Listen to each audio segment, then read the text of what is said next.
في زمن بعيد قوي كان في بنت اسمها توتة.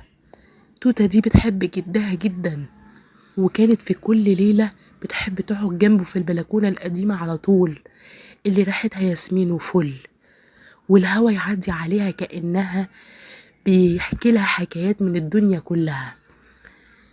جدها كان ليه صوت دافي، وصوته لما يحكي كان بيخلي النجوم تنور أكتر، وكأن كل نجمة بتسمع مع توتة. وفي ليلة من الليالي توتة قالت الكلمة اللي بتفتح بوابة الحكايات: احكي لي يا جدو.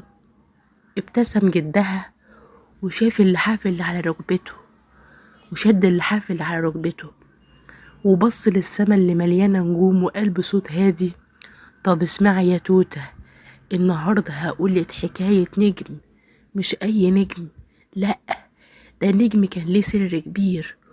ومن هنا بقى بدأت الحكاية وبدأ السحر. في السما العالية كان في نجم صغير أصغر من باقي النجوم، اسمه لمعة. كان شكله جميل بيلمع أكتر من أصحابه، وكان كل النجوم كان بتحبه. بس كان في حاجة غريبة: لمعة كان دايما واقف لوحده وبيسأل أسئلة كتير. هو ليه البشر ساعات بيتخانقوا؟ ليه في ناس بتجرح بعض؟ ليه في قلوب بتطفي وقلوب بتنور؟ النجوم قالت له: يا لمعة، الدنيا تحت فيها حاجات كتير، واحنا نورنا بس بينور لهم الطريق، لكن اللي جوه قلوبهم هم اللي مسؤولين عنه. لكن كلامهم ما كانش كفاية.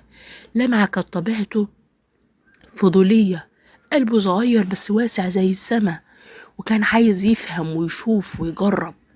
وفي يوم قرر ينزل الأرض. النجوم كلها اتجمعت حواليه: هتنزل لوحدك؟ ده انت صغير، الأرض مش زي السما. بس لمعة كان مصر، قال لهم: عايز أشوف البشر، عايز أعرف ليه نورهم ساعات بيطفي وساعات بينور الدنيا كلها. بس لمعة يلمع جامد وجسمه نور، ولحد ما بقى شبه شهاب بينط من السما، وفجأة نزل من فوق. ولما قرب من الأرض نوره خف وبقى زي ولد صغير شعره فيه خصل بتلمع وعينه فيها ضوء النجوم. ومن هنا بدأت رحلته. أول ما وصل الأرض لقى نفسه في مدينة مليانة ناس، لكن الغريب إن رغم إن الشوارع منورة بالمصابيح، المدينة كلها حسها كان مطفي. الناس ماشية بسرعة، وشهم مكشر، وكل واحد ماسك موبايله، مفيش حد بيبص للتاني ولا في حد مبتسم. قال لمعة لنفسه: ازاي مدينة منورة كده